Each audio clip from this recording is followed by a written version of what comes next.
नमस्कार दोस्तों। आज मैं एक बार फिर आपके बीच लेकर आया हूँ एक बेहद ही प्यारी लव स्टोरी।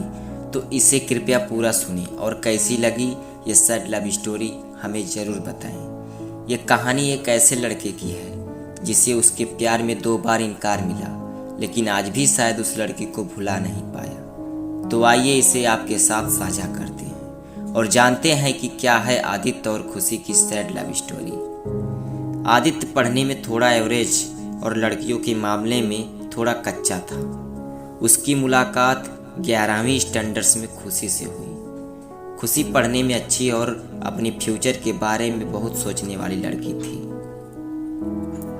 धीरे धीरे 11वीं खत्म होते होते वो अच्छे दोस्त बन गए थे और 12वीं में आदित्य ने खुशी से अपने प्यार का इजहार कर दिया, लेकिन खुशी ने इनकार करते हुए बड़े प्यार से उसे समझाया कि इससे हम दोनों की ज़िंदगी खराब हो जाएगी, क्योंकि हम ना ही क्लास में पढ़ाई कर पाएंगे और ना ही घर पर। आदित्य को खुशी की बात थोड़ी बुरी लगी, लेकिन फिर उसे समझ में आ गया कि खुशी सही कह रही है और उससे अपने फ्यूचर और पढ़ाई पर फोकस करना शुरू कर दिया।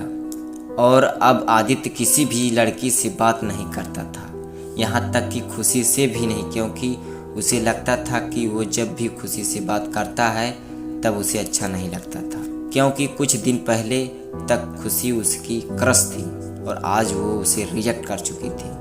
और आदित्य इन सब बातों को नज़रअंदाज करते हुए अपने इंटरमीडिएट की परीक्षा में मेहनत करके पूरे स्कूल में फर्स्ट आ गया।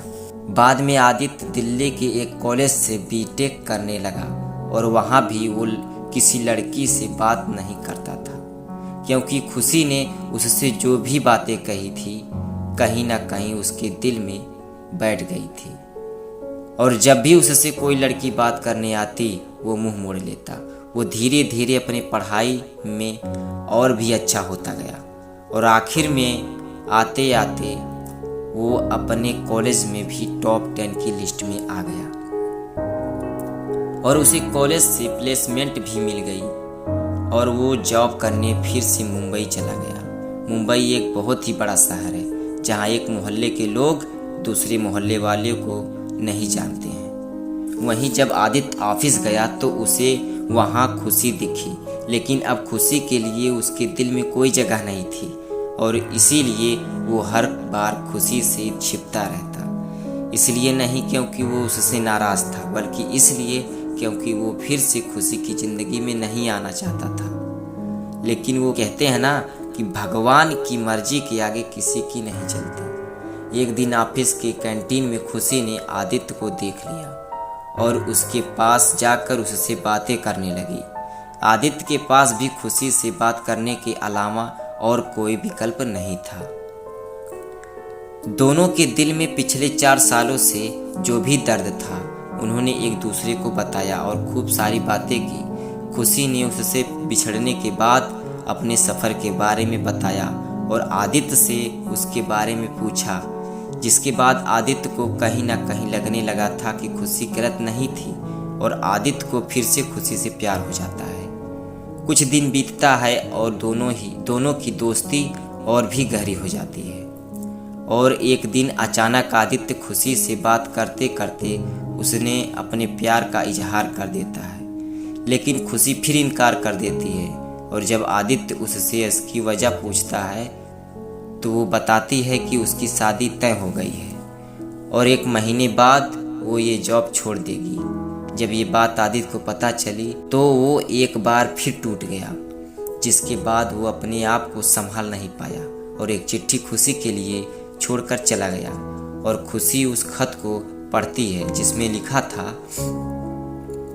मेरी प्यारी खुशी, मैं तुमसे बहुत प्यार करता हूँ, लेकिन शायद तुम मेरी ज़िंदगी में नहीं हो, इसीलिए तो मैंने तुम्हें 2 बार खोया है।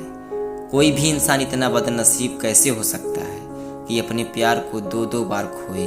मैं नहीं जानता कि मैं तुमसे दूर रह के जी पाऊँगा कि नहीं, लेकिन अगर तुम्हें किसी और से शादी करते देख लूँगा तो पक्का जी नहीं पाऊँगा।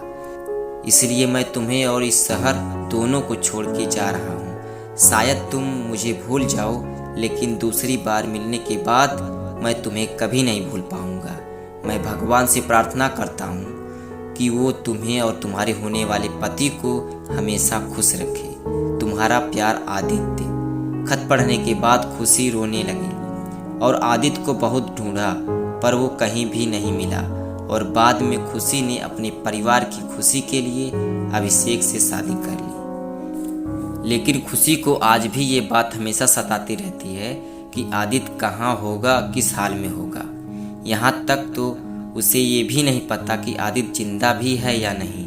एक तरफ खुशी अंदर ही अंदर घुटती रहती है, लेकिन दूसरी तरफ वो एक परफेक्ट बहू, परफेक्ट पत्नी और परफेक्ट माँ भी है जिसे उसके परिवार वाले हमेशा प्यार करते हैं और हमेशा प्यार करते रहेंगे।